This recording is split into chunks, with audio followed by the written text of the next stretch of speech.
Students, ನಾನು Bhaskar, assistant professor of commerce, GFGC Magadi. ಇವತ್ತಿನ ದಿನ ನಾನು ನಿಮಗೆ ಕ್ಯಾಪಿಟಲ್ ಗೇನ್ಸ್ ಅನ್ನೋ ಒಂದು ಚಾಪ್ಟರ್ನ 6th ಸೆಮಿಸ್ಟ್ರಲ್ಲಿ ಬರುವಂತಹ ಚಾಪ್ಟರ್ನ ನಿಮ್ಮ ಹತ್ರ ಹಂಚಿಕೊಳ್ಳೋಕೆ ಇಷ್ಟಪಡ್ತಿದ್ದೀನಿ. ಈ ಕ್ಯಾಪಿಟಲ್ ಗೇನ್ಸ್ ಅನ್ನೋ ಚಾಪ್ಟ್ರಲ್ಲಿ ಏನೇನು ಬರುತ್ತೆ? ಕ್ಯಾಪಿಟಲ್ ಗೇನ್ಸ್ ಅನ್ನೋದು ಒಂದು ಹೆಡ್ ಆಫ್ ಇನ್ಕಮ್ ಆಗಿದೆ. ಒಬ್ಬ ಸಸಿಯ ಇನ್ಕಮ್ಸ್ನ from the point of view of income tax 5 ಹೆಡ್ಗಳಾಗಿ ಡಿವೈಡ್ ಮಾಡುತ್ತೆ. 5 ಹೆಡ್ಗಳಾಗಿ ಡಿವೈಡ್ ಮಾಡುತ್ತೆ. ಒಂದು, income from salary, income from house property. ಈ 2 ಹೆಡ್ ಆಫ್ ಇನ್ಕಮ್ನ ಲಾಸ್ಟ್ ಸೆಮಿಸ್ಟರ್ 5th ಸೆಮಿಸ್ಟ್ರಲ್ಲೇ ಸ್ಟಡಿ ಮಾಡಿಬಿಟ್ಟಿದ್ದೀರ. 5th ಸೆಮಿಸ್ಟ್ರಲ್ಲಿ ನೀವು ಸ್ಟಡಿ ಮಾಡಿಬಿಟ್ಟಿದ್ದೀರ. ಈಗ 6th ಸೆಮಿಸ್ಟರ್ನಲ್ಲಿ 6th ಸೆಮ್ನಲ್ಲಿ ನೀವು ಸ್ಟಡಿ ಮಾಡಬೇಕಾಗಿರೋದು ಇನ್ನು 3 ಹೆಡ್ನ ಸ್ಟಡಿ ಮಾಡಬೇಕಾಗುತ್ತೆ. ಯಾವ್ಯಾವುದು? PGBP, profits and gains from business or profession, capital gains or income from capital gains and other sources, income from other sources. ಈ 3 ಹೆಡ್ಗಳನ್ನ ಈ 6th ಸೆಮಿಸ್ಟರ್ BCom-ನಲ್ಲಿ ನೀವು ಸ್ಟಡಿ ಮಾಡಬೇಕಾಗಿರುತ್ತೆ. ಇದರಲ್ಲಿ ನಾನು ನಿಮಗೆ ಈಗ ಈ ಸೆಷನ್ನಲ್ಲಿ ನಾನು ನಿಮಗೆ ಹಂಚ್ಕೊತಾ ಇರೋವಂತಹದ್ದು ಇನ್ಕಮ್ ಫ್ರಮ್ ಕ್ಯಾಪಿಟಲ್ ಗೇನ್ಸ್. ಅಂದರೆ ಕ್ಯಾಪಿಟಲ್ ಗೇನ್ಸ್ನಲ್ಲಿ ಏನೇನು ಬರುತ್ತೆ? ಫಸ್ಟು ಥಿಯರಿಟಿಕಲ್ ಪಾರ್ಟ್ನ ಎಕ್ಸ್ಪ್ಲೈನ್ ಮಾಡ್ತೀನಿ. ನೆಕ್ಸ್ಟ್ ಪ್ರಾಬ್ಲಮ್ಸ್ನ ಸಾಲ್ವ್ ಮಾಡ್ತೀನಿ. ಸೊ ಇದು ಒಂದೇ ವಿಡಿಯೋನಲ್ಲಿ ಇಷ್ಟು ಆಗೋದಿಲ್ಲ. ಸೊ ಹಲವಾರು ಪಾರ್ಟ್ಗಳಾಗುತ್ತೆ. ಇದು ಪಾರ್ಟ್ 1 ಅಂತ ನೀವು ಅಂದ್ಕೊಬೋದು. ಥಿಯರಿಟಿಕಲ್ ಆಸ್ಪೆಕ್ಟ್ನ ನಿಮ್ಗೆ ಈಸಿಯಾಗಿ ಅರ್ಥ ಆಗೋ ರೀತಿಯಲ್ಲಿ ಇವು ಸ್ವಲ್ಪ ಇನ್ ಡೆಪ್ತಲ್ಲಿ ಹೇಳ್ಕೊಡೋಕ್ಕೆ ಪ್ರಯತ್ನ ಪಡ್ತೀನಿ, ಮತ್ತು ಸಿಂಪಲ್ ಆಗಿ ನಿಮಗೆಲ್ಲರಿಗೂ ಅರ್ಥ ಆಗೋಹಾಗೆ. ಹಾಗಾದರೆ ಯಾವುದೇ ಒಂದು ಇನ್ಕಮ್ನ ಇದೇ ಹೆಡ್ನಲ್ಲಿ ಬರುತ್ತೆ ಅಂತ ಹೇಗೆ ಗೊತ್ತಾಗುತ್ತೆ? ಅದನ್ನು ಸ್ಪೆಸಿಫೈ ಮಾಡೋಕ್ಕೋಸ್ಕರ ಚಾರ್ಜಿಂಗ್ ಸೆಕ್ಷನ್ ಅಂತ ಒಂದಿರುತ್ತೆ. Income from salary. Income from salary ಅನ್ನೋದು ಚಾರ್ಜಿಂಗ್ ಸೆಕ್ಷನ್. ಚಾರ್ಜಿಂಗ್ ಸೆಕ್ಷನ್ ಬಂದು ಸೆಕ್ಷನ್ 15 ಆಗಿರುತ್ತೆ. ಸೆಕ್ಷನ್ 15 ಆಗಿರುತ್ತೆ. ಅಂದರೆ ಯಾವ ಯಾವ ಇನ್ಕಮ್ಗಳು ಯಾವ ಯಾವ ಹೆಡ್ನಲ್ಲಿ ಬರಬೇಕು. ಎಕ್ಸ್ ಕಂಪನಿಯಲ್ಲಿ ನಾನು ವರ್ಕ್ ಮಾಡ್ತಾ ಇದ್ದೀನಿ. ಆ ಎಕ್ಸ್ ಕಂಪನಿಯಲ್ಲಿ ವರ್ಕ್ ಮಾಡ್ತಾ ಇರುವಂತಹ ನನಗೆ ಎಕ್ಸ್ ಕಂಪನಿಯಿಂದ ಸಂಬಳ ಬರ್ತಿದೆ. ಆ ಸಂಬಳ ಅನ್ನೋದು ಇನ್ಕಮ್ ಫ್ರಮ್ ಸ್ಯಾಲ್ರಿನಲ್ಲಿ ಬರಬೇಕಾ, HP-ನಲ್ಲಿ ಬರಬೇಕಾ, PGBP-ನಲ್ಲಿ ಬರಬೇಕಾ, ಕ್ಯಾಪಿಟಲ್ ಗೇನ್ಸಲ್ಲಿ ಬರಬೇಕಾ, ಅದರ್ ಸೋರ್ಸಸಲ್ಲಿ ಬರಬೇಕಾ? ಈ 5 ಹೆಡ್ಡಲ್ಲಿ ಯಾವ ಹೆಡ್ನಲ್ಲಿ ಯಾವ ಇನ್ಕಮ್ ಟ್ಯಾಕ್ಸಬಲ್ಲ ಆಗಬೇಕು ಅಂತ ಲಾ ಹೇಳುತ್ತಲ್ಲ, ಅದನ್ನೇ ನಾವು ಚಾರ್ಜಿಂಗ್ ಸೆಕ್ಷನ್ ಅಂತ ಹೇಳ್ತೀವಿ. ನಾವು ಯಾವುದೇ ಹೆಡ್ ಆಫ್ ಇನ್ಕಮ್ ಹೇಳೋಕ್ಕೆ ಮುಂಚೆ ನಾನು ಹೇಳುವಂಥದ್ದು ಮೊದಲು ಚಾರ್ಜಿಂಗ್ ಸೆಕ್ಷನ್ ಬಗ್ಗೆ ಮೊದಲು ಹೇಳ್ತೀನಿ. ಯಾವ ಇನ್ಕಮ್ಸು ಕ್ಯಾಪಿಟಲ್ ಗೇನ್ಸಲ್ಲಿ ಬರುತ್ತೆ, ಯಾವ ಇನ್ಕಮ್ಸು ಇನ್ಕಮ್ ಫ್ರಮ್ ಅದರ್ ಸೋರ್ಸಲ್ಲಿ ಬರುತ್ತೆ, ಯಾವ ಇನ್ಕಮ್ಸು ಇನ್ಕಮ್ ಫ್ರಮ್ ಸ್ಯಾಲ್ರಿನಲ್ಲಿ ಬರುತ್ತೆ ಮತ್ತು HP-ನಲ್ಲಿ ಬರುತ್ತೆ. ಹಾಗಾದರೆ ಇನ್ಕಮ್ ಫ್ರಮ್ ಸ್ಯಾಲ್ರಿನಲ್ಲಿ ನಾವು ಮಾಡಿದಾಗ ಚಾರ್ಜಿಂಗ್ ಸೆಕ್ಷನ್ ಬಂದು 15.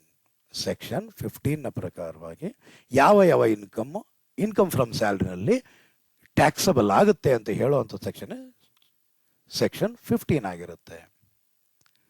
ಅದೇ ರೀತಿ ಇನ್ಕಮ್ ಫ್ರಮ್ HP-ನಲ್ಲಿ ಯಾವ ಯಾವ ಇನ್ಕಮ್ಸ್ ಎಲ್ಲನೂ ಕೂಡ ಇನ್ಕಮ್ ಫ್ರಮ್ HP-ನಲ್ಲಿ ಅನ್ನೋ ಹೆಡ್ನಲ್ಲಿ ಟ್ಯಾಕ್ಸಬಲ್ ಆಗುತ್ತೆ ಅನ್ನೋದು ಚಾರ್ಜಿಂಗ್ ಸೆಕ್ಷನ್ ಬಂದು 22. ಇವೆರಡೂ ಕೂಡ ಲಾಸ್ಟ್ ಸೆಮಿಸ್ಟರ್ನಲ್ಲಿ ನಾವು ಸ್ಟಡಿ ಮಾಡಿದ್ವಿ. ಅದೇ ರೀತಿಯಲ್ಲಿ ಈ ಒಂದು ಸೆಮಿಸ್ಟರ್ನಲ್ಲಿ PGBP, profits and gains from business or profession. ಈ ಒಂದು ಹೆಡ್ನಲ್ಲಿ ಯಾವ ಯಾವ ಇನ್ಕಮ್ಸು PGBP-ನಲ್ಲಿ ಬರುತ್ತೆ ಅನ್ನೋದನ್ನು ಸೆಕ್ಷನ್ 28ನಲ್ಲಿ ನಾವು ನೋಡಿದ್ವಿ. ಹಾಗಾದರೆ ಈಗ ನಾವು ಡಿಸ್ಕಸ್ ಮಾಡಿಕೊಟ್ಟಿರೋದು ಕ್ಯಾಪಿಟಲ್ ಗೇನ್ಸ್. ಯಾವ ಯಾವ ಇನ್ಕಮ್ಸ್ನ ಕ್ಯಾಪಿಟಲ್ ಗೇನ್ಸ್ ಅನ್ನೋ ಹೆಡ್ನಲ್ಲಿ ಟ್ಯಾಕ್ಸಬಲ್ ಆಗಬೇಕು ಅಂತ ಹೇಳುವಂತಹ ಸೆಕ್ಷನ್, ಅದನ್ನ ಇವಾಗ ನಾವು ಡಿಸ್ಕಸ್ ಮಾಡೋಕ್ಕೆ ಹೋಗ್ತಾ ಇದ್ದೀವಿ. ಹೊರಟಿರುವಂತಹದ್ದು ಚಾರ್ಜಿಂಗ್ ಸೆಕ್ಷನ್ 45. ಕ್ಯಾಪಿಟಲ್ ಗೇನ್ಸಲ್ಲಿ ಚಾರ್ಜಿಂಗ್ ಸೆಕ್ಷನ್ 45. ಯಾವ ಇನ್ಕಮ್ಸ್ ಎಲ್ಲನೂ ಸೆಕ್ಷನ್ 45ನಲ್ಲಿ ಅಂದರೆ ಕ್ಯಾಪಿಟಲ್ ಗೇನ್ಸಲ್ಲಿ ಟ್ಯಾಕ್ಸಬಲ್ ಆಗಿರುತ್ತೆ. ಯಾವ ಯಾವ ಇನ್ಕಮ್ಸ್ನ ಕ್ಯಾಪಿಟಲ್ ಗೇನ್ಸಲ್ಲಿ ಟ್ಯಾಕ್ಸಬಲ್ ಮಾಡೋಕೆ ಹೊರಡ್ತೀವಿ. ಎಂಥ ಇನ್ಕಮ್ಸ್ ಆಗಿರಬೇಕು ಅಂತಂತಂದರೆ ಅಲ್ಲಿ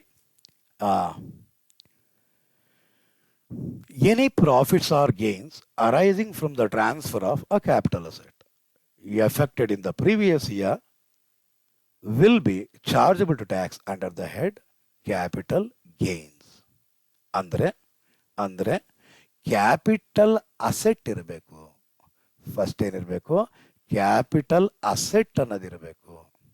ಆ ಕ್ಯಾಪಿಟಲ್ ಅಸೆಟ್ ಅನ್ನೋದು ನಾವೇನು ಮಾಡ್ತಾ ಇರಬೇಕು, ಟ್ರಾನ್ಸ್ಫರ್ ಮಾಡಬೇಕು. ಕ್ಯಾಪಿಟಲ್ ಅಸೆಟ್ ಇರಬೇಕು, ಆ ಕ್ಯಾಪಿಟಲ್ ಅಸೆಟ್ನ ನಾವು ಟ್ರಾನ್ಸ್ಫರ್ ಮಾಡ್ತಾ ಇರಬೇಕು. ಆ ಟ್ರಾನ್ಸ್ಫರ್ ಮಾಡ್ತಾ ಇರೋದ್ರಿಂದ ನಮಗೆ ಗೇನ್ಸ್ ಅಥವಾ ಪ್ರಾಫಿಟ್ಸ್ ಬಂದಿರಬೇಕು. ನಮಗೆ ಗೇನ್ಸ್ ಅಥವಾ ಪ್ರಾಫಿಟ್ಸ್ ಬಂದಿರಬೇಕು. ಯಾವ ವರ್ಷ? During the previous year. During the previous year ನಮಗೆ ಪ್ರಾಫಿಟ್ಸ್ ಬಂದಿದ್ದರೆ ಈವನ್ ಲಾಸ್ ಆಗಿದ್ರು ಕೂಡ ಕ್ಯಾಪಿಟಲ್ ಗೇನ್ಸಲ್ಲಿ ಟ್ಯಾಕ್ಸಬಲ್ ಆಗುತ್ತೆ. ಸರ್ ಇದೇನಿದು ಲಾಸ್ ಆಗಿದ್ರೆ ಟ್ಯಾಕ್ಸಬಲ್ ಆಗುತ್ತಾ? ಇಲ್ಲ, ಸೆಟ್ ಆಫ್ ಮಾಡ್ತೀವಿ. ಸೇ ಫಾರ್ ಎಕ್ಸಾಂಪಲ್, ಒಂದು ಉದಾಹರಣೆಗೆ ನನ್ನ ಹತ್ರ ಒಂದು ಕ್ಯಾಪಿಟಲ್ ಅಸೆಟ್ ಇತ್ತು. ಕ್ಯಾಪಿಟಲ್ ಅಸೆಟ್ನ ನಾನು ಪರ್ಚೇಸ್ ಮಾಡಿದ್ದೆ. ಎಷ್ಟಕ್ಕೆ ಪರ್ಚೇಸ್ ಮಾಡಿದ್ದೆ? 5 ಲ್ಯಾಕ್ಗೆ ಪರ್ಚೇಸ್ ಮಾಡಿದ್ದೆ. ಆ 5 ಲ್ಯಾಕ್ಗೆ ಪರ್ಚೇಸ್ ಮಾಡಿರೋ ಕ್ಯಾಪಿಟಲ್ ಅಸೆಟ್ನ ನಾನು ಸೇಲ್ ಮಾಡ್ತೀನಿ. ಏನು ಮಾಡ್ತೀನಿ? ಸೇಲ್ ಮಾಡ್ತೀನಿ. ಸೇಲ್ ಮಾಡಿದ್ದು 7 ಲ್ಯಾಕ್ಗೆ ಸೇಲ್ ಮಾಡ್ತೀನಿ. ಹಾಗಾದರೆ ನನಗೆ ಲಾಭ ಆಗಿದ್ದು 2 ಲಕ್ಷ. ಈ 2 ಲಕ್ಷ ಆಗಿದ್ದು ಯಾವ ವರ್ಷದಲ್ಲಿ? ನಮ್ಮ ಪ್ರೀವಿಯಸ್ ಇಯರ್. ಯಾವ ಪ್ರೀವಿಯಸ್ ಇಯರ್? 18-19 ಅನ್ನೋ ಪ್ರೀವಿಯಸ್ ಇಯರ್. ಇಲ್ಲಿ ಟ್ಯಾಕ್ಸಬಲ್ ಆಗುತ್ತೆ 2 ಲಕ್ಷ. ಅದು ಏನಾಗಿರಬೇಕು? ಕ್ಯಾಪಿಟಲ್ ಅಸೆಟ್ ಆಗಿರಬೇಕು. ಅಂದರೆ ಕೆಲವು ಸಲ ಲಾಸ್ ಆಗೋಕ್ಕೂ ಅವಕಾಶ ಇದೆ. ಸೇ ಫಾರ್ ಎಕ್ಸಾಂಪಲ್, ನಾನು ಸೇಲ್ ಮಾಡಿದ್ದು 10 ಲ್ಯಾಕ್ಗೆ ಸೇಲ್ ಮಾಡ್ತೀನಿ. ಅದು ನಾನು ಮಾಡಿದ್ದು, ಆ ಕ್ಯಾಪಿಟಲ್ ಅಸೆಟ್ ನಾನು ಪರ್ಚೇಸ್ ಮಾಡಿದ್ದು 11 ಲ್ಯಾಕ್ಗೆ ಪರ್ಚೇಸ್ ಮಾಡಿರ್ತೀನಿ. ಅಂದರೆ ಅಲ್ಲಿ ಏನಾಯ್ತು? 1 ಲ್ಯಾಕ್ ರುಪೀಸ್ ಅಷ್ಟು ನನಗೆ ಲಾಸ್ ಆಯಿತು. ಎಂಥ ಲಾಸ್ ಆಯಿತು? ಕ್ಯಾಪಿಟಲ್ ಲಾಸ್ ಆಯಿತು. ಆ ಕ್ಯಾಪಿಟಲ್ ಲಾಸ್ನ ಇನ್ನೊಂದು ಕ್ಯಾಪಿಟಲ್ ಅಸೆಟ್ಟಿಂದ ಏನಾದ್ರು ಗೇನ್ ಆಗಿದ್ದರೆ ನಾವೇನು ಮಾಡಬೇಕಾಗಿರುತ್ತೆ? ಸೆಟ್ ಆಫ್ ಮಾಡ್ತೀವಿ, ಅಡ್ಜಸ್ಟ್ ಮಾಡ್ತೀವಿ. ಹಾಗಾದರೆ ಟ್ಯಾಕ್ಸಬಲ್ ಕ್ಯಾಪಿಟಲ್ ಗೇನ್ ಅಂತ ಬಂದಿದ್ದು 2 ಲಕ್ಷ ಮೈನಸ್ 1 ಲಕ್ಷ. ಅಂದರೆ ರಿಸಲ್ಟ್ ಆಗಿದ್ದು ನೆಟ್ ಅಮೌಂಟ್ 1 ಲ್ಯಾಕ್. ಅದನ್ನು ನಾವು ಟ್ಯಾಕ್ಸಬಲ್ ಕ್ಯಾಪಿಟಲ್ ಗೇನ್ ಅಂತ ಕರಿತೀವಿ. ಹಾಗಾದರೆ ಸೆಕ್ಷನ್ 45 ಸಬ್ಸೆಕ್ಷನ್ 1ನ ಪ್ರಕಾರವಾಗಿ ಸೆಕ್ಷನ್ 45 ಸಬ್ಸೆಕ್ಷನ್ 1ನ ಪ್ರಕಾರವಾಗಿ ಏನಾಗಿರಬೇಕು ಅಂತಂದರೆ ಏನಾಗಿರಬೇಕು? ಸೆಕ್ಷನ್ 45 ಸಬ್ಸೆಕ್ಷನ್ 1ನ ಪ್ರಕಾರವಾಗಿ there must be a capital asset. There must be a capital asset that must have been transfer. ಅದು ಟ್ರಾನ್ಸ್ಫರ್ ಆಗಿರಬೇಕು. ಟ್ರಾನ್ಸ್ಫರ್ ಅಂದರೆ ಸಿಂಪಲ್ ಆಗಿ ಆದ್ಮೇಲೆ ಮುಂದಕ್ಕೆ ಮೀನಿಂಗ್ ನೀವು ತಿಳ್ಕೊತೀರಾ. ಸೇಲ್ ಆಗಿರಬೇಕು. ಸೇಲ್ ಆಗಿರಬೇಕು. ಆ ಸೇಲ್ ಆಗಿರೋದು ಯಾವ ವರ್ಷ ಆಗಿರಬೇಕು? ಡ್ಯೂರಿಂಗ್ ದ ಪ್ರೀವಿಯಸ್ ಇಯರ್ ಆಗಿರಬೇಕು. ಆ ಪ್ರೀವಿಯಸ್ ಇಯರ್ ಆಗಿರೋದ್ರಿಂದ ಏನು ಬಂದಿರಬೇಕು ನಮಗೆ? ಐದಾ ಪ್ರಾಫಿಟ್ ಆರ್ ಗೇನ್ ಆಗಿರಬೇಕು. That amount is chargeable to tax under the head capital gain ಆಗಿರುತ್ತೆ. ನಿಮ್ಮ ಹತ್ರ ಒಂದು ಕ್ಯಾಪಿಟಲ್ ಅಸೆಟ್ ಇದೆ. ಆ ಕ್ಯಾಪಿಟಲ್ ಅಸೆಟ್ನ ಮೊದಲು ಏನಿರಬೇಕು? ಕ್ಯಾಪಿಟಲ್ ಅಸೆಟ್ ಮೊದಲು ನಿಮ್ಮ ಹತ್ರ ಇರಬೇಕು. ಆ ಕ್ಯಾಪಿಟಲ್ ಅಸೆಟ್ನ ಏನು ಮಾಡಬೇಕು? ನೀವು ಸೇಲ್ ಮಾಡಬೇಕು. ಯಾವ ವರ್ಷ ಸೇಲ್ ಮಾಡಬೇಕು? ಈ ವರ್ಷ ಸೇಲ್ ಮಾಡಬೇಕು. ಈ ವರ್ಷ ಸೇಲ್ ಮಾಡಿರೋದ್ರಿಂದ ಬಂದಿರೋ ಕ್ಯಾಪಿಟಲ್ ಅಸೆಟ್ಟಿಂದ ಬಂದಿರುವಂಥ ಗೇನ್ ಅಥವಾ ಪ್ರಾಫಿಟ್ ಬಂದಿರಬೇಕು. ಅದು ಟ್ಯಾಕ್ಸಬಲ್ ಆಗುತ್ತೆ. ಯಾವ ವರ್ಷ ಟ್ಯಾಕ್ಸಬಲ್ ಆಗುತ್ತೆ? ಯಾವ ವರ್ಷ ಟ್ರಾನ್ಸ್ಫರ್ ಆಗಿರುತ್ತೋ. ಯಾವ ವರ್ಷ ಟ್ರಾನ್ಸ್ಫರ್ ಆಗಿರುತ್ತೋ ಆ ವರ್ಷ ಏನಾಗಿರುತ್ತೆ? ಟ್ಯಾಕ್ಸಬಲ್ ಆಗುತ್ತೆ. ಹಾಗಾದರೆ ಯಾವ ವರ್ಷ ಟ್ರಾನ್ಸ್ಫರ್ ಆಗಿರುತ್ತೋ ಆ ವರ್ಷದ ಡೀಮ್ಡ್ ಇನ್ಕಮ್ ಅಂತ ಹೇಳ್ತೀವಿ ಕೂಡ. ಹಾಗಾದರೆ ಅಟ್ ಲಾಸ್ಟ್ ನೀವು ಅರ್ಥ ಮಾಡ್ಕೊಳ್ಳೇಬೇಕಾಗಿರುವಂತಹದ್ದು ಚಾರ್ಜಿಂಗ್ ಸೆಕ್ಷನ್ 45 ಸಬ್ಸೆಕ್ಷನ್ 1ನ ಪ್ರಕಾರವಾಗಿ ಕ್ಯಾಪಿಟಲ್ ಅಸೆಟ್ ಇರಬೇಕು. ಆ ಕ್ಯಾಪಿಟಲ್ ಅಸೆಟ್ನ ಟ್ರಾನ್ಸ್ಫರ್ ಮಾಡ್ತಾ ಇರಬೇಕು. ಟ್ರಾನ್ಸ್ಫರ್ ಮಾಡ್ತಾ ಇರುವಂತಹ ಕ್ಯಾಪಿಟಲ್ ಅಸೆಟ್ ಪ್ರೀವಿಯಸ್ ಇಯರ್ನಲ್ಲಾಗಿರಬೇಕು. ಅದರಿಂದ ಏನು ಬಂದಿರಬೇಕು? ಗೇನ್ ಅಥವಾ ಪ್ರಾಫಿಟ್ ಬಂದಿದ್ರೆ ಟ್ಯಾಕ್ಸಬಲ್ ಆಗುತ್ತೆ under the head capital gain. Charging section 45 subsection 1. 45 section 1 ಏನಂತ ಹೇಳುತ್ತೆ? ಅಟ್ ಲಾಸ್ಟ್ ಕನ್ಕ್ಲೂಷನ್ ಆಗಿ ಹೇಳ್ತಾ ಇದ್ದೀನಿ. ಅರ್ಥ ಆಯಿತು ಅಂದ್ಕೊಂಡಿದ್ದೀನಿ, ಆದರೆ ಇನ್ನೊಂದ್ಸಲ ಹೇಳ್ತೀನಿ, ಕರೆಕ್ಟಾಗಿ ಅರ್ಥ ಮಾಡ್ಕೊಳ್ಳಿ. Yes, there must be a capital asset. ನನ್ನ ಹತ್ರ ಈ ಕ್ಯಾಪಿಟಲ್ ಅಸೆಟ್ ಇದೆ, ಸುಮ್ಮನೆ ಉದಾಹರಣೆಗೆ ಇದೊಂದು ಕ್ಯಾಪಿಟಲ್ ಅಸೆಟ್ ಇದೆ. ಈ ಕ್ಯಾಪಿಟಲ್ ಅಸೆಟ್ನ ನಾನೇನು ಮಾಡಬೇಕಾಗಿರುತ್ತೆ, ಸೇಲ್ ಮಾಡಬೇಕು. ಆ ಸೇಲ್ ಮಾಡಿದ ಮೇಲೆ ಏನು ಬರಬೇಕು, ನನಗೆ ಗೇಯ್ನ್ ಅಥವಾ ಪ್ರಾಫಿಟ್ ಬಂದಿರಬೇಕು. ಆ ಗೇಯ್ನ್ ಅಥವಾ ಪ್ರಾಫಿಟ್ ಬಂದಿರೋದು ಪ್ರೀವಿಯಸ್ ಇಯರಲ್ಲಿ ಆಗಿತ್ತು ಅಂದರೆ ಈ ಪ್ರೀವಿಯಸ್ ಇಯರ್ನಲ್ಲಿ ಈ ವರ್ಷ ಯಾವ ವರ್ಷ ಟ್ರಾನ್ಸ್ಫರ್ ಮಾಡಿದ್ದೀರೋ ಆ ವರ್ಷ ಏನಾಗಿರುತ್ತೆ, ಟ್ಯಾಕ್ಸಬಲ್ ಆಗಿರುತ್ತೆ. ಯಾವ ಹೆಡ್ನಲ್ಲಿ, ಕ್ಯಾಪಿಟಲ್ ಗೇನ್ಸನ್ನು ಹೆಡ್ನಲ್ಲಿ ಟ್ಯಾಕ್ಸಬಲ್ ಆಗಿರುತ್ತೆ. ಎಸ್, ಅರ್ಥ ಆಗಿದೆ ಅನಿಸುತ್ತೆ. ಚಾರ್ಜಿಂಗ್ ಅಸೆಟ್ ಅಂದರೆ ಏನಾಗಿರುತ್ತೆ, ಯಾವುದನ್ನು ನಾವು ಕ್ಯಾಪಿಟಲ್ ಅಸೆಟ್ ಅಂತ ಕರಿತೀವಿ. ನಾನು ಹೇಳಿದೆ ಚಾರ್ಜಿಂಗ್ ಸೆಕ್ಷನ್ 45 ಸಬ್ಸೆಕ್ಷನ್ 1ನ ಪ್ರಕಾರವಾಗಿ there must be a capital asset ಅಂದರೆ ಯಾವುದನ್ನು ನಾವು ಕ್ಯಾಪಿಟಲ್ ಅಸೆಟ್ ಅಂತ ಕರಿತೀವಿ ಅದನ್ನು ಡಿಫೈನ್ ಮಾಡುತ್ತೆ section 2 subsection 14. Under section 2 subsection 14 capital asset ಅಂದರೆ ಏನು ಅನ್ನೋದನ್ನು ಡಿಫೈನ್ ಮಾಡುತ್ತೆ. ಏನಂತ ಹೇಳುತ್ತೆ ಅಂದರೆ property of any kind. Property of any kind. ಓಹೋ, ಎಲ್ಲ ಸೇರ್ಕೊಂಡ್ಬಿಡುತ್ತೆ. ಪ್ರಾಪರ್ಟಿ ಆಫ್ ಎನಿ ಕೈಂಡ್, ಯಾವುದೇ ರೀತಿಯಲ್ಲಾಗಿರ್ಬೋದು, ಯಾವುದೇ ರೀತಿಯಲ್ಲಾಗಿರ್ಬೋದು. ಈ ಶರ್ಟ್ ಇದೆ, ಈ ಶರ್ಟ್ ಅನ್ನೋದು ಅಸೆಟ್. ಪೆನ್ ಇದೆ, ಪೆನ್ ಅನ್ನೋದು ಕೂಡ ಒಂದು ಅಸೆಟ್. ಎನಿ ಕೈಂಡ್ ಏನಾದ್ರು ಆಗಿರ್ಬೋದು. ನನ್ನ ಲ್ಯಾಪ್ಟಾಪ್ ಇದೆ, ಅದು ಒಂದು asset. Property of any kind held by an assessee. Property of any kind held by an assessee whether or connected with his business or not.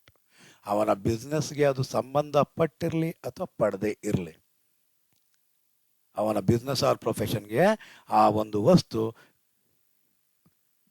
Connect ಆಗಿರಲಿ ಅಥವಾ ಕನೆಕ್ಟ್ ಆಗಿರಲಿ, ಅದನ್ನೆಲ್ಲನೂ ಕೂಡ ನಾವು ಕ್ಯಾಪಿಟಲ್ ಅಸೆಟ್ ಅಂತ ಹೇಳ್ತೀವಿ. ಕ್ಯಾಪಿಟಲ್ ಅಸೆಟ್ ಅಂದರೆ property of any kind. Property of capital asset under section 2 subsection 14.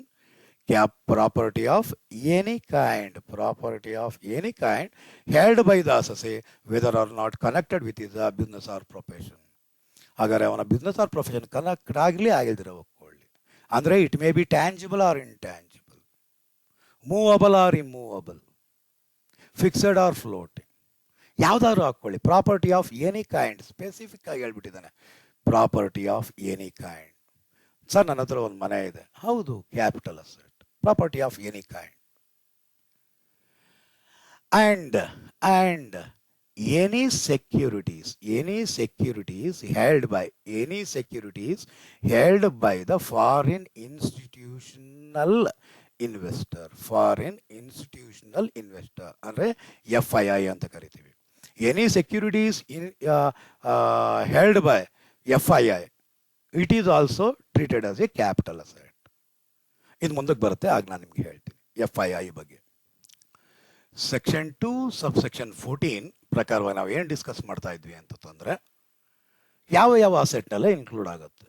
Property of any kind. Property of any kind it may be either movable or immovable, fixed or floating. Property of any kind which are connected with his business or not. All the assets are treated to be a capital asset. All the assets are to be capital assets ಅಂತ ಹೇಳ್ಬಿಟ್ವಿ. ಆದರೆ ಅಲ್ಲಿ ಹೇಳುವಂಥದ್ದು ಏನು ಹೇಳ್ತೀನಿ, but does not include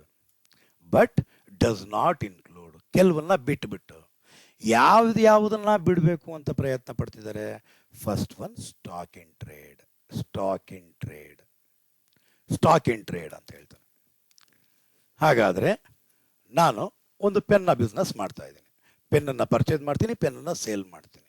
ಹಾಗಾದ್ರೆ ನನ್ನ ಬಿಸ್ನೆಸ್ನಲ್ಲಿ ಈ pen ಅನ್ನೋದನ್ನ ಏನಂತ ಕರಿತೀವಿ, ಕ್ಯಾಪಿಟಲ್ ಅಸೆಟ್ ಅಂತ ಕರೆಯಲ್ಲ.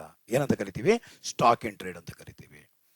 ಅದೇ ರೀತಿಯಲ್ಲಿ ನಾನು ಮೌಸ್ ಬಿಸ್ನೆಸ್ ಮಾಡ್ತಾ ಇದ್ದೀನಿ, ಮೌಸ್ನ ಪರ್ಚೇಸ್ ಮಾಡ್ತೀನಿ, ಮೌಸ್ನ ಸೇಲ್ ಮಾಡ್ತೀನಿ. ಹಾಗಾದ್ರೆ ನನ್ನ ಬಿಸ್ನೆಸ್ನಲ್ಲಿ ಇರುವ ಮೌಸ್ಗಳನ್ನ ನಾವೇನಂತ ಕರಿತೀವಿ, ಸ್ಟಾಕ್ ಅಂತ ಕರಿತೀವಿ.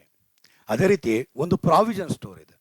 ಅಕ್ಕಿ, ಬೇಳೆ, ಗೋಧಿ, ರಾಗಿ, ಹಿಟ್ಟು, ದವಸ ಧಾನ್ಯ ಎಲ್ಲ ಅಂಗಡಿಯಲ್ಲಿದೆ, ಪ್ರಾವಿಷನ್ ಸ್ಟೋರ್ನಲ್ಲಿದೆ. ಹಾಗಾದರೆ ಆ ಪ್ರಾವಿಷನ್ ಸ್ಟೋರ್ನಲ್ಲಿ ಆ ಪ್ರಾವಿಷನ್ಸ್ ಏನಿದೆ, ಅಕ್ಕಿ, ಬೇಳೆ, ಗೋಧಿ, ರಾಗಿ, ಅದೆಲ್ಲ ಸ್ಟಾಕ್ ಇನ್ ಟ್ರೇಡ್ ಅಂತ ಕರಿತೀವಿ. ಒಬ್ಬ ಫರ್ನಿಚರ್ ಮಾರ್ಟ್ ಹತ್ರ ಫರ್ನಿಚರ್ಸ್ ಏನಿದೆ ಅವನು ಸೇಲ್ ಮಾಡೋಕ್ಕೆ ಏನು ಇಟ್ಟಿದ್ದಾನೋ ಆ ಫರ್ನಿಚರ್ಸ್ನೆಲ್ಲನೂ ಕೂಡ ನಾವು ಸ್ಟಾಕ್ ಇನ್ ಟ್ರೇಡ್ ಅಂತ ಕರಿತೀವಿ. ಅದೇ ರೀತಿಯಲ್ಲಿ ನಾನೊಂದು ಸ್ಟೇಷ್ನರಿ ಅಂಗಡಿ ಇಟ್ಟಿದ್ದೀನಿ. ಆ ಸ್ಟೇಷ್ನರಿ ಅಂಗಡಿ ಅಥವಾ ಒಂದು ಬಟ್ಟೆ ಅಂಗಡಿ ಇಟ್ಟಿದ್ದೀನಿ. ಆ ಬಟ್ಟೆ ಅಂಗಡಿನಲ್ಲಿ ಗಾರ್ಮೆಂಟ್ಸ್ ಏನಿದೆ, ಒಂದು ಕ್ಲಾತ್ಸ್ ಏನಿದೆ, ಅದನ್ನೆಲ್ಲ ನಾವು ಸ್ಟಾಕ್ ಇನ್ ಟ್ರೇಡ್ ಅಂತ ಕರಿತೀವಿ. ಹಾಗಾದ್ರೆ ಇಲ್ಲಿ ಪ್ರಶ್ನೆ ಏನು ಉದ್ಭವ ಆಯಿತು? ಸ್ಟಾಕ್ ಇನ್ ಟ್ರೇಡ್ ಅಂದರೆ ನಾನು ಉದಾಹರಣೆಗೆ 50,000 ರೂಪೀಸ್ ಅಷ್ಟಕ್ಕೆ ನಾನೇನು ಮಾಡಿದೆ, ಪೆನ್ಸ್ನ ಪರ್ಚೇಸ್ ಮಾಡಿದೆ. ಅದನ್ನು ನಾನು 70,000ಗೆ ನಾನು ಸೇಲ್ ಮಾಡಿದೆ. 50,000ಗೆ ಪರ್ಚೇಸ್ ಮಾಡಿದೆ, ಅದನ್ನು ಪರ್ಚೇಸ್ ಮಾಡಿದ್ದು ನಾನು 50,000ಗೆ, ಅದನ್ನು ಸೇಲ್ ಮಾಡಿದ್ದು 70,000. ಡಿಫ್ರೆನ್ಸ್ ಬಂದಿರುವಂಥ ಪ್ರಾಫಿಟ್ ಏನಿದೆ, ಈ ಪ್ರಾಫಿಟ್ನ ಅಕಸ್ಮಾತ್ ಇದನ್ನು ಕ್ಯಾಪಿಟಲ್ ಅಸೆಟ್ ಅಂತ ನೀವು ಟ್ರೀಟ್ ಮಾಡಿದ್ರೆ ಈ 20,000 ಏನಾಗ್ಬಿಡುತ್ತೆ ಅಂದರೆ ಕ್ಯಾಪಿಟಲ್ ಗೇನ್ಸಲ್ಲಿ ಟ್ಯಾಕ್ಸಬಲ್ ಆಗುತ್ತೆ. ಸರ್ ಇದು ಬಿಸ್ನೆಸ್ ಆರ್ ಪ್ರೊಫೆಷನಲ್ ಏನು ಸರ್? ಬಿಸ್ನೆಸ್ ಅಲ್ವೇನು ಸರ್ ನಾನು ಮಾಡ್ತಿರೋದು? ಹಾಗಾದರೆ ನೀವು ಈ 20,000 ಅನ್ನೋ ಒಂದು ಅಮೌಂಟ್ ಮೇಲೆ ಟ್ಯಾಕ್ಸ್ನ ನೀವು PGBPನಲ್ಲಿ ಕಟ್ಟಬೇಕಾಗಿರುತ್ತಾ ಅಥವಾ ಕ್ಯಾಪಿಟಲ್ ಗೇನ್ಸಲ್ಲೂ ಕಟ್ಟಬೇಕಾ ಅಥವಾ ಎರಡರ ಮೇಲೂ ಕಟ್ಟಬೇಕಾ? ಇದು ಕ್ಯಾಪಿಟಲ್ ಅಸೆಟ್ ಅಂತ ನೀವು ಟ್ರೀಟ್ ಮಾಡಿದ್ರೆ ಅನ್ನೋದು ಕ್ಯಾಪಿಟಲ್ ಗೇನ್ಸಲ್ಲಿ ಬಂದು ಟ್ಯಾಕ್ಸಬಲ್ ಆಗುತ್ತೆ. ಅದು ಸ್ಟಾಕ್ ಇನ್ ಟ್ರೇಡ್ ಅಂತ ಟ್ರೀಟ್ ಮಾಡಿದ್ರೆ ಅಂದರೆ ಅದು PGBPನಲ್ಲಿ ಟ್ಯಾಕ್ಸಬಲ್ ಆಗುತ್ತೆ. ಹಾಗಾದರೆ ಎರಡೂ ತಾವು ಕಟ್ಟಬೇಕು ಅಂದರೆ ಡಬಲ್ ಟ್ಯಾಕ್ಸೇಷನ್ ಆಗುತ್ತೆ. ಅರ್ಥ ಆಗ್ತಿದೆ ಅನ್ಸುತ್ತೆ ಮೋಸ್ಟ್ಲಿ ಹೇಳಿದ್ದು. ಎಸ್, ಹಾಗಾದರೆ ಅದನ್ನು ನಾವು ಅದಕ್ಕೋಸ್ಕರನೇ ಪ್ರಾವಿಷನ್ ಎಕ್ಸ್ಟೆಂಡ್ ಮಾಡಿದ್ರು, ರೂಲ್ಸ್ನ ಎಕ್ಸ್ಟೆಂಡ್ ಮಾಡಿದ್ರು. ಏನಂತ? ಸ್ಟಾಕ್ ಇನ್ ಟ್ರೇಡ್ ಅನ್ನೋದು ಕ್ಯಾಪಿಟಲ್ ಅಸೆಟ್ ಅಲ್ಲ. ಅದಕ್ಕೆ ಹೇಳ್ತಾ ಇರೋದು ಬಟ್ ಡಸ್ ನಾಟ್ ಇನ್ಕ್ಲೂಡ್. ಈಗ ನಾನು ಹೇಳ್ತಾ ಇರುವಂಥ ಪಾಯಿಂಟ್ ನಂಬರ್ 1 ನಾನು ಏನು ಹೇಳ್ತಾ ಇದ್ದೀನಿ, ಈ ಪಾಯಿಂಟ್ ನಂಬರ್ 1 ಅನ್ನೋದು ಯಾವುದು? Stock in trade. Stock in trade ಅನ್ನೋದು ಕ್ಯಾಪಿಟಲ್ ಅಸೆಟ್ ಅಲ್ಲ. ಆ ಸ್ಟಾಕ್ ಇನ್ ಟ್ರೇಡ್ ಅನ್ನೋದು ಏನಾಗಿರ್ಬೋದು? ಅದು ರಾ ಮೆಟೀರಿಯಲ್ ಆಗಿರ್ಬೋದು, ವರ್ಕ್ ಇನ್ ಪ್ರೋಗ್ರೆಸ್ ಆಗಿರ್ಬೋದು, ಅಥವಾ ಫಿನಿಶ್ಡ್ ಗೂಡ್ಸ್ ಆಗಿರ್ಬೋದು, ಅಥವಾ ಕನ್ಸ್ಯೂಮಬಲ್ ಸ್ಟೋರ್ಸ್ ಆಗಿರ್ಬೋದು.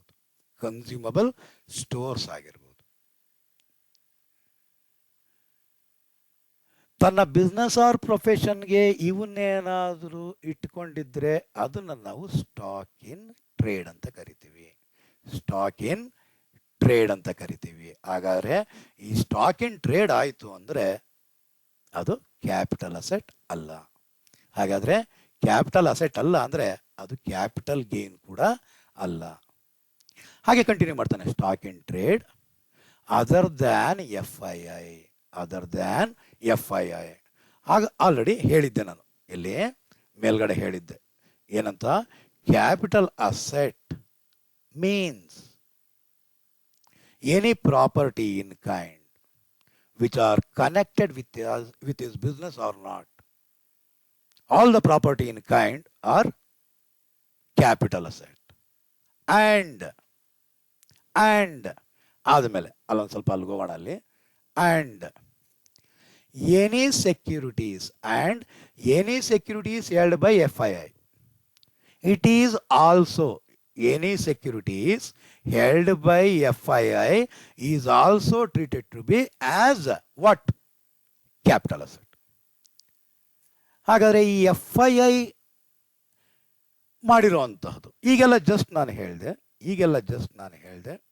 ಸ್ಟಾಕ್ ಇನ್ ಟ್ರೇಡ್ ಏನಿದೆ, ಆ ಸ್ಟಾಕ್ ಇನ್ ಟ್ರೇಡ್ ಅನ್ನೋದು ಕ್ಯಾಪಿಟಲ್ ಅಸೆಟ್ ಅಲ್ಲ ಅಂತ ಈಗೆಲ್ಲ ಹೇಳಿದೆ ನಾನು. ಆದರೆ if securities held by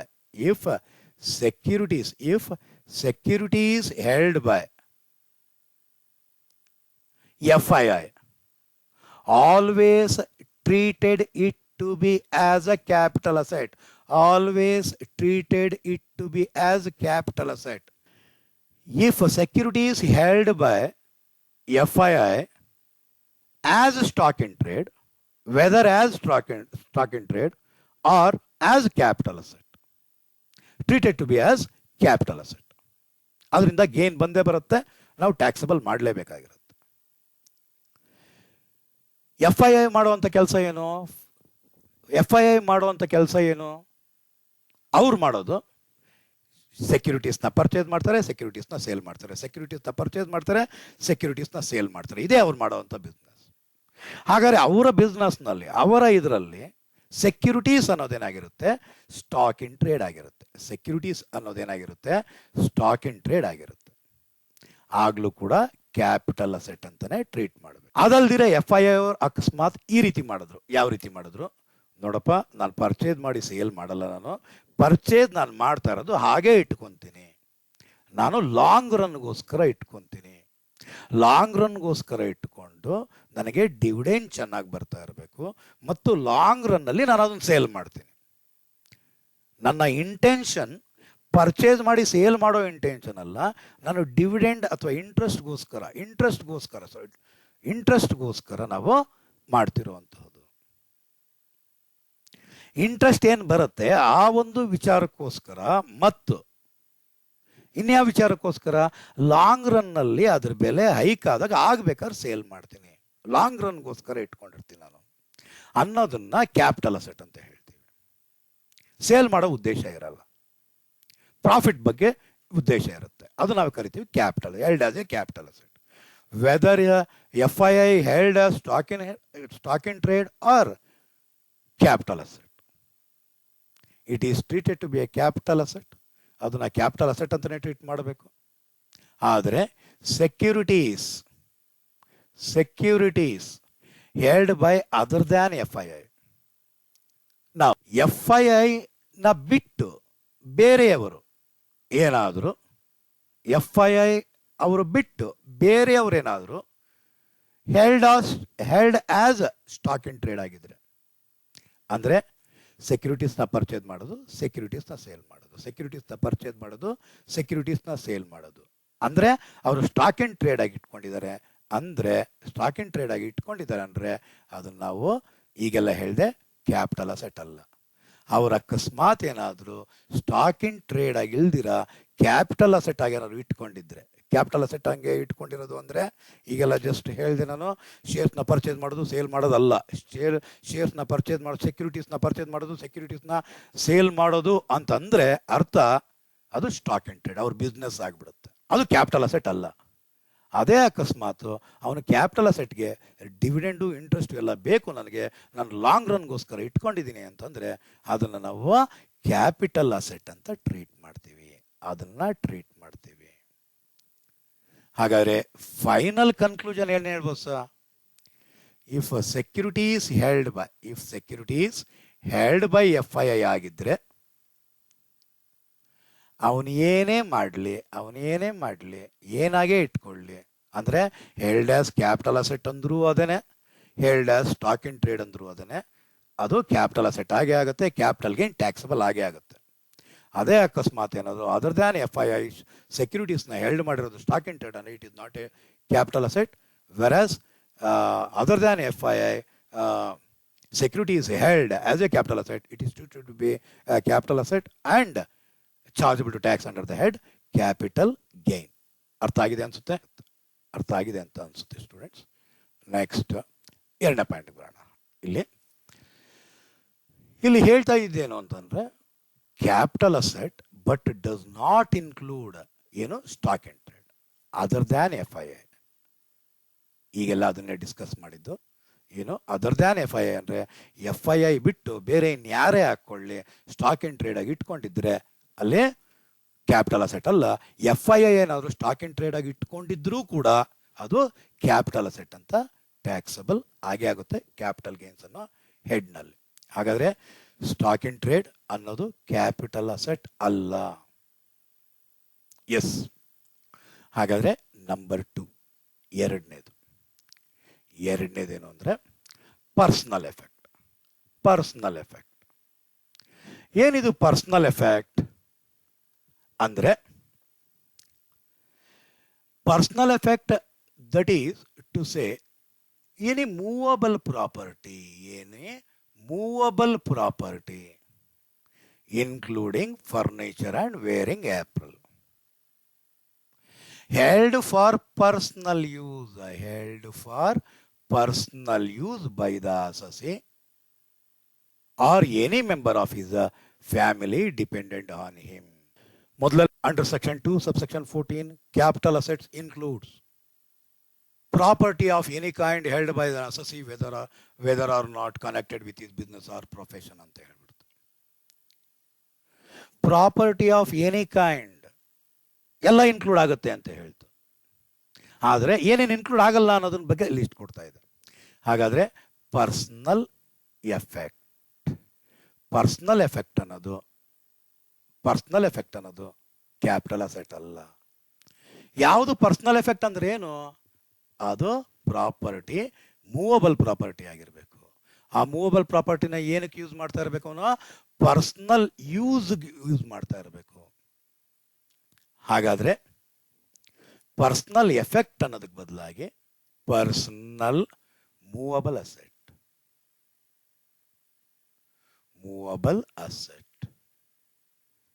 ಅಂದ್ರೆ ಪರ್ಸನಲ್ ಮೂವಬಲ್ ಅಸೆಟ್ ಅನ್ನೋದು ಕ್ಯಾಪಿಟಲ್ ಅಸೆಟ್ ಅಲ್ಲ. Any property movable asset which is used for personal use ಅಂತ ಹೇಳ್ತಾ ಇದ್ದೀನಿ. ಏನಿದು ಪರ್ಸನಲ್ ಮೂವಬಲ್ ಅಸೆಟ್? ನಂದೊಂದು ಶರ್ಟ್ ಇದೆ, ಇದು ಮೂವ್ ಮಾಡ್ಬೋದು, ಇದು ನನ್ನ ಶರ್ಟು, ಸೊ ಇದು ಕ್ಯಾಪಿಟಲ್ ಅಸೆಟ್ ಅಲ್ಲ. ಇದು ನನ್ನ ಪೆನ್ನು, ನಾನು ತನ್ನ ಪರ್ಸನಲ್ಗೋಸ್ಕರ ಉಪಯೋಗಿಸ್ತಾ ಇರೋದು, ಸೊ ಇದು ಮೂವಬಲ್ ಆಗಿದೆ, ಸೊ ಇದು ಕ್ಯಾಪಿಟಲ್ ಅಸೆಟ್ ಅಲ್ಲ. ಈ ಲ್ಯಾಪ್ಟಾಪ್ ಅನ್ನೋದು ಮೂವಬಲ್ ಆಗಿದೆ, ಆದರೆ ನಾನು ಪರ್ಸನಲ್ ಯೂಸ್ ಮಾಡ್ತಾ ಇದ್ದೀನಿ, ಹಾಗಾದ್ರೆ ಇದು ಕೂಡ ಪರ್ಸನಲ್ ಎಫೆಕ್ಟ್ ಅಲ್ಲ. ಅರ್ಥ ಆಗ್ತಿದೆ ಅನ್ಸುತ್ತೆ ಹೇಳ್ತಿರೋದು.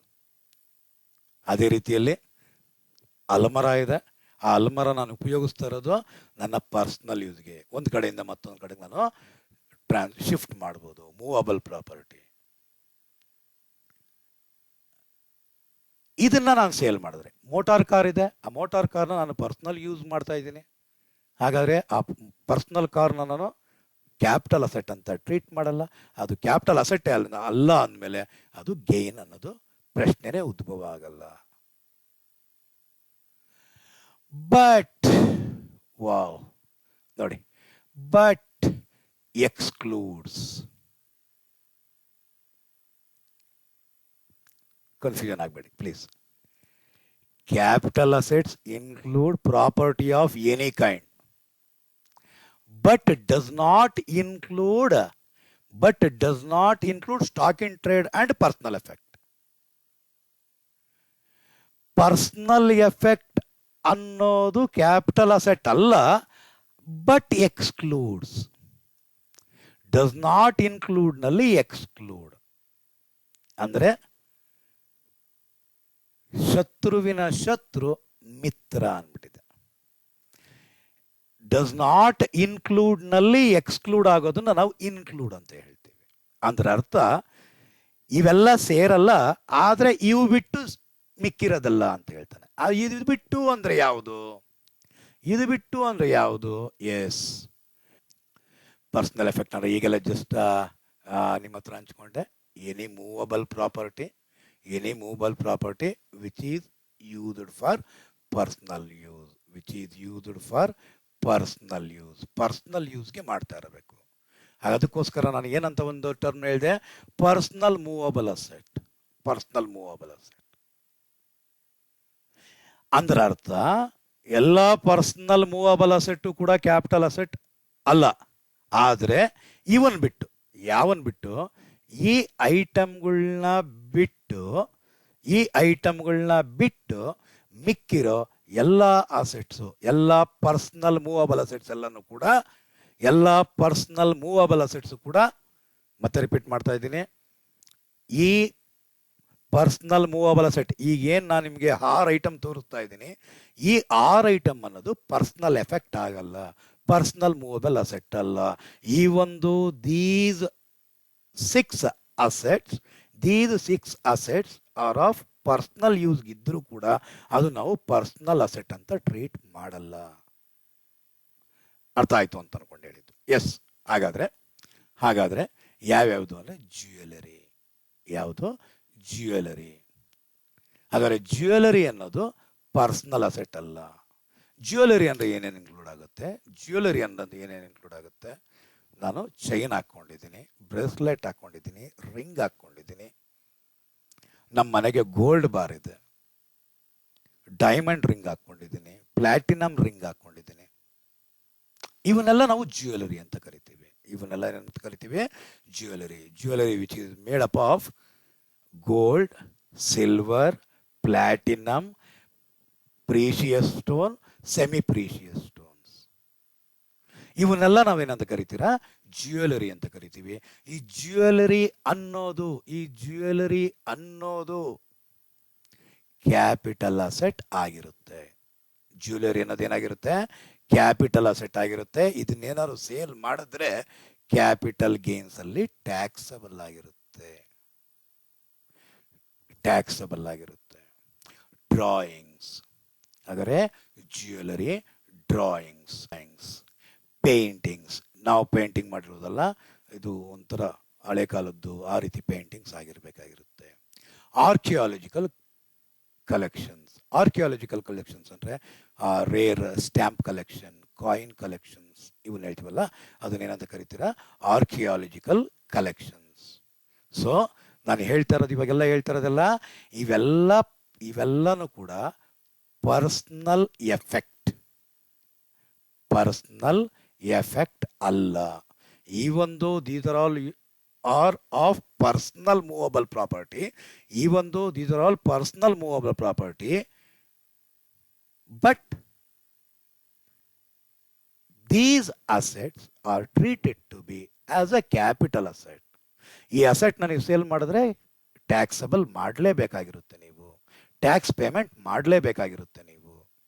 ಹಾಗಾದರೆ ಯಾವ್ದು ಹೇಳಿದೆ? Jewellery, drawings, paintings, archaeological collections, any art of work, ಬೇರೆ ಯಾವುದಾದ್ರು ಆರ್ಟ್ ಆಫ್ ವರ್ಕ್ ಆಗಿರ್ಬೋದು, ಸ್ಕಲ್ಪ್ಚರ್ಸ್ ಆಗಿರ್ಬೋದು. ಹಾಗಾದರೆ ಇಷ್ಟನ್ನು ಅಂತ ಹೇಳಿದ್ರೆ ಏನೇನೆ ಹೇಳಿದೆ? Jewellery, drawings, paintings, archaeological collections, any art of work and sculptures.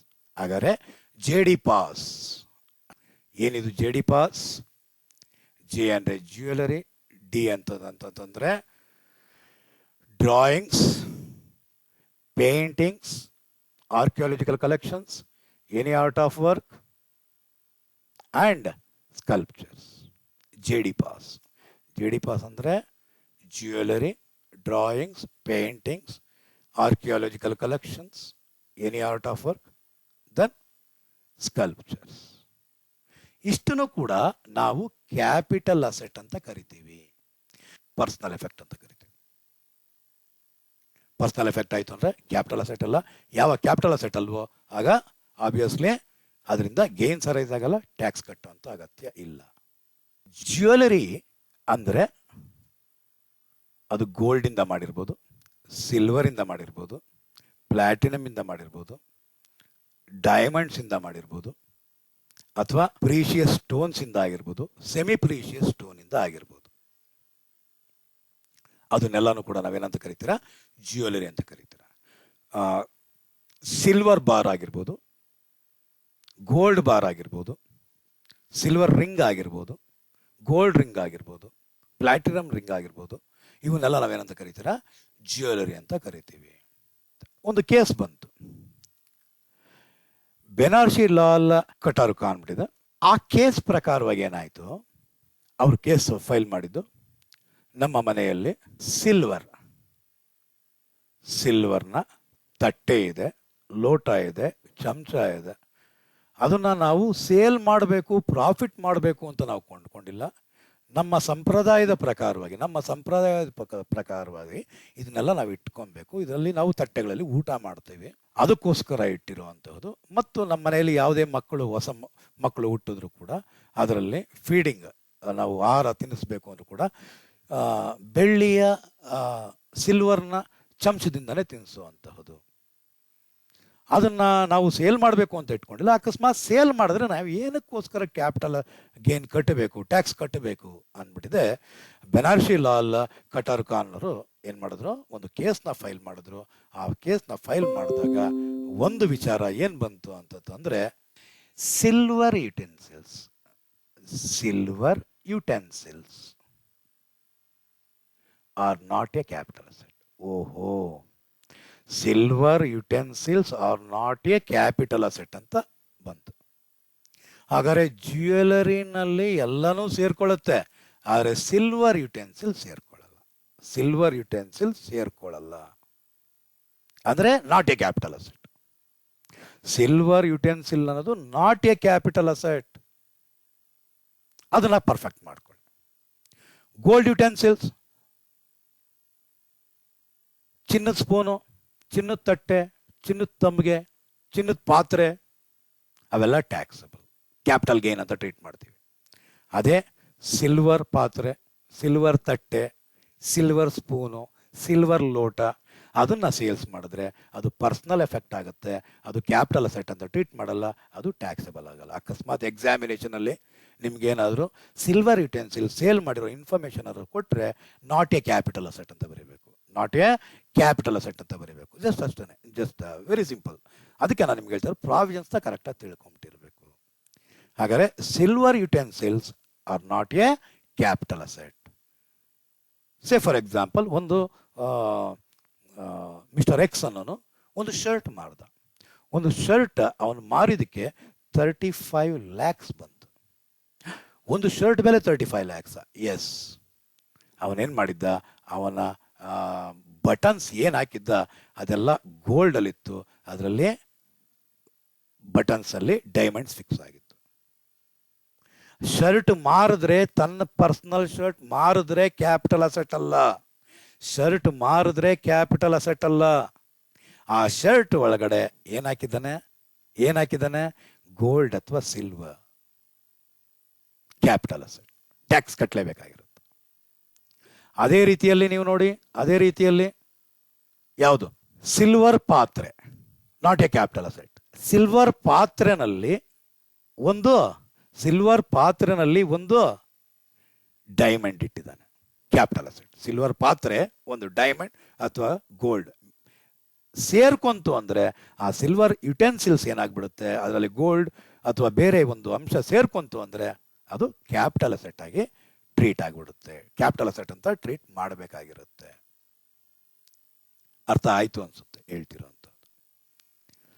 So gold, silver, platinum, semi precious stone, precious stones ಇವೆಲ್ಲ capital assets. Silver utensils not a capital asset. ಒಂದು ಸ್ಯಾರಿ ಇದೆ, ಆ ಸ್ಯಾರಿನಲ್ಲಿ ಜರಿಗೆಲ್ಲನು ಗೋಲ್ಡ್ ಹಾಕಿದ್ದಾರೆ, ಕ್ಯಾಪಿಟಲ್ ಅಸೆಟ್. ಸ್ಯಾರಿ ಮಾರಿದ್ರು, not a capital asset. ಈಗ ಇಷ್ಟೊತ್ತು ನಾನು ಏನು ಹೇಳಿದ್ವಿ ಅದೊಂದು ಸ್ವಲ್ಪ ರೀಕಾಲ್ ಮಾಡ್ಕೊಂಡ್ಬಿಡೋಣ. ಚಾರ್ಜಿಂಗ್ ಸೆಕ್ಷನ್ 45 ಸಬ್ಸೆಕ್ಷನ್ 1 ಏನಾಗಿರಬೇಕು, ಅಸೆಟ್ ಒಂದು ಕ್ಯಾಪಿಟಲ್ ಅಸೆಟ್ ಇರಬೇಕು. ಆ ಅಸೆಟ್ ಏನಾಗಿರಬೇಕು, ಟ್ರಾನ್ಸ್ಫರ್ ಆಗಿರಬೇಕು. ಟ್ರಾನ್ಸ್ಫರ್ ಆಗಿರೋದು ಯಾವ ವರ್ಷ ಆಗಿರಬೇಕು, ಪ್ರೀವಿಯಸ್ ಇಯರ್ ಆಗಿರಬೇಕು. ಮತ್ತು ಅದರಿಂದ ಪ್ರಾಫಿಟ್ ಅಥವಾ ಗೇನ್ ಆಗಿರಬೇಕು. ಈ ಒಂದು ಲಾಸ್ ಆಗಿದ್ರು ಕೂಡ ಟ್ಯಾಕ್ಸಬಲ್ ಆಗುತ್ತೆ ಅಂಡರ್ ಸೆಕ್ಷನ್ 45 ಸಬ್ಸೆಕ್ಷನ್ 1ನ ಪ್ರಕಾರವಾಗಿ. 45 ಸಬ್ಸೆಕ್ಷನ್ 1ನ ಪ್ರಕಾರವಾಗಿ ಫಸ್ಟ್ ಕಂಡೀಷನ್ ಏನಾಗಿದ್ದು, there must be a capital asset. What you mean by capital asset? Under section 2 subsection 14, capital asset means property of any kind held by the assessee whether it is connected with his business or not. ಅದೇ ರೀತಿಯಲ್ಲಿ ಇದರಲ್ಲಿ ಇದು ಹೊರತಾಗಿ capital asset ನಲ್ಲಿ any property of kind ಅಂದೆ, any securities held by FII ಅಂದೆ, other than ಅಂದರೆ capital asset does not include. First one stock in trade ಆಯಿತು, ಎರಡನೇದು ಪರ್ಸನಲ್ ಎಫೆಕ್ಟ್ ಆಯಿತು. ಪರ್ಸನಲ್ ಎಫೆಕ್ಟ್ನಲ್ಲಿ ಏನೇನು ಸೇರುತ್ತೆ, ಆಲ್ ಪರ್ಸನಲ್ ಮೂವಬಲ್ ಅಸೆಟ್ ಎಲ್ಲ ಸೇರುತ್ತೆ, ಎಕ್ಸೆಪ್ಟ್ JD ಪಾಸ್.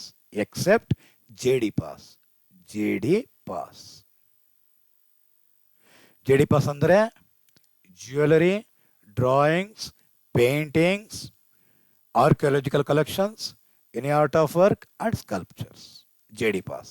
ಈ JD ಪಾಸ್ ಬಿಟ್ಟು ಮಿಕ್ಕಿರುವಂಥ ಎಲ್ಲ ಪರ್ಸನಲ್ ಯೂಸ್ ಮಾಡುವಂಥ ಎಲ್ಲನೂ ಕೂಡ ಪರ್ಸನಲ್ ಎಫೆಕ್ಟ್ ಅಂತ ಕರಿತೀವಿ. ಆ್ಯಂಡ್ ದ ಥರ್ಡ್ ಒನ್ ನಾನು ಮಾತಾಡ್ತಾ ಇರೋದು which does not include capital asset. ಈಗ ಹೇಳ್ತಾ ಇರೋದು ಕ್ಯಾಪಿಟಲ್ ಅಸೆಟ್ ಅಲ್ಲ. First one stock in trade ಅಲ್ಲ, ಎರಡನೇದು ಪರ್ಸನಲ್ ಎಫೆಕ್ಟ್ ಅಲ್ಲ, ಮೂರನೇದು rural agricultural land in India. Rural agricultural land in India. Rural agricultural land in India. Agriculture income ಮಾಡುವಾಗ ಅದನ್ನೊಂದ್ಸಲ specific ಆಗಿ ಎಕ್ಸ್ಪ್ಲೇನ್ ಮಾಡ್ತೀನಿ ಕೂಡ. ಲ್ಯಾಂಡ್ ಇದೆ, ಆ ಲ್ಯಾಂಡ್ನ 2 ಭಾಗ ಡಿವೈಡ್ ಮಾಡ್ತೀವಿ, ಒಂದು ರೂರಲ್, ಇನ್ನೊಂದು ಅರ್ಬನ್. ನಾರ್ಮಲ್ ಲ್ಯಾಂಡ್ ಆಗಿದ್ರೆ ಅದು ಕ್ಯಾಪಿಟಲ್ ಅಸೆಟ್ ಅಂತ ಟ್ರೀಟ್ ಮಾಡಿ. ರೂರಲ್ ಅಗ್ರಿಕಲ್ಚರಲ್ ಲ್ಯಾಂಡ್ ಅಂದರೆ ನಾಟ್ ಎ ಕ್ಯಾಪಿಟಲ್ ಅಸೆಟ್. ಅರ್ಬನ್ನಲ್ಲಿ ನಾರ್ಮಲ್ ಆಗಿದ್ರು ಅಗ್ರಿಕಲ್ಚರಲ್ ಆಗಿದ್ರು ಕ್ಯಾಪಿಟಲ್ ಅಸೆಟ್ ಅಂತಲೇ ಟ್ರೀಟ್ ಮಾಡಿ. ಹಾಗೆ land which is situated in a rural area which is of normal land is a capital asset. If the rural agricultural land, it is not a capital asset. Urban ಅಲ್ಲಿ normal ಹಾಕೊಳ್ಳಿ, agricultural land ಹಾಕೊಳ್ಳಿ, ಎರಡೂ ಕೂಡ capital asset ಅಂತ treat ಮಾಡಿ. ಯಾವ್ಯಾವುದು capital asset ಅಲ್ಲ? Capital asset ಯಾವ್ಯಾವುದು ಅಂತ ಗೊತ್ತಾಗಬೇಕು ಅಂದರೆ ಯಾವುದಲ್ಲ ಅನ್ನೋದು ಗೊತ್ತಾಗಬೇಕಾಗುತ್ತೆ. Under section 2 subsection 14, any property in kind, whether it is connected with his business or not, movable or immovable, all the assets are capital asset. And the securities held by FII, it is also treated to be as a capital asset, but does not include. ಆದರೆ ಏನೇನು include ಅಲ್ಲ, stock in trade ಅಲ್ಲ, other than FII ಅದು capital asset ಆಗಾದ್ರು ಇಟ್ಕೊಳ್ಳಿ ಅಥವಾ stock in trade ಆಗಾದ್ರು ಇಟ್ಕೊಳ್ಳಿ, it is treated to be as a capital asset ಅಂತ ಹೇಳ್ತಾನೆ. ಎರಡನೇದು ಪರ್ಸ್ನಲ್ ಎಫೆಕ್ಟ್. ಪರ್ಸ್ನಲ್ ಎಫೆಕ್ಟ್ ಅಂತಂದರೆ ಪರ್ಸ್ನಲ್ ಮೂವಬಲ್ ಪ್ರಾಪರ್ಟಿ ಏನಾದ್ರು ಆಗಿತ್ತು ಅಂದರೆ ಅದೆಲ್ಲನೂ ಕೂಡ ಕ್ಯಾಪಿಟಲ್ ಅಸೆಟ್ ಅಲ್ಲ. ಆದರೆ ಅಲ್ಲಿ ಹೇಳುವಂಥದ್ದು ಏನು ಹೇಳ್ತಾನೆ, ಜೆ ಡಿ ಪಾಸ್. ಏನು ಜೆ ಡಿ ಪಾಸ್ ಅಂದರೆ jewellery, drawings, painting, archaeological collections, any art of work and sculptures. ಈ ಜೆ ಡಿ ಪಾಸ್ ಅನ್ನೋದು ಮಾತ್ರ ಕ್ಯಾಪಿಟಲ್ ಅಸೆಟ್ ಆಗಿರುತ್ತೆ. ಅದು ಬಿಟ್ಟು ಇನ್ನು ಮಿಕ್ಕಿರೋ ಪರ್ಸ್ನಲ್ ಮೂವಬಲ್ ಅಸೆಟ್ ಎಲ್ಲನೂ ಕೂಡ ಅದು ಕ್ಯಾಪಿಟಲ್ ಅಸೆಟ್ ಅಲ್ಲ. ಮೂರನೇದೇನಂತ ಹೇಳಿದೆ, rural agricultural land in India. Next, gold deposit bonds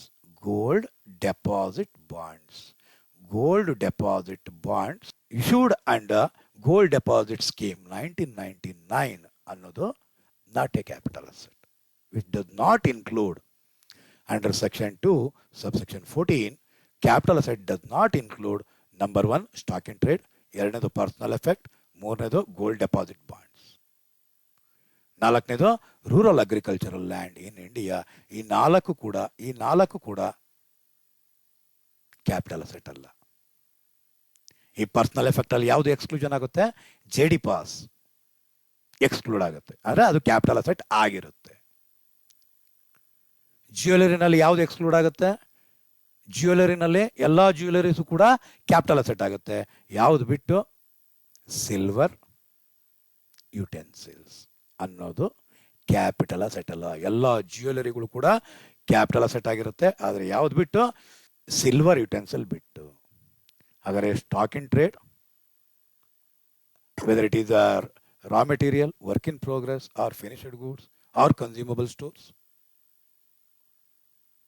which is held for the business, for the purpose of business or profession, it is treated to be as a stock in trade and it is not a capital asset.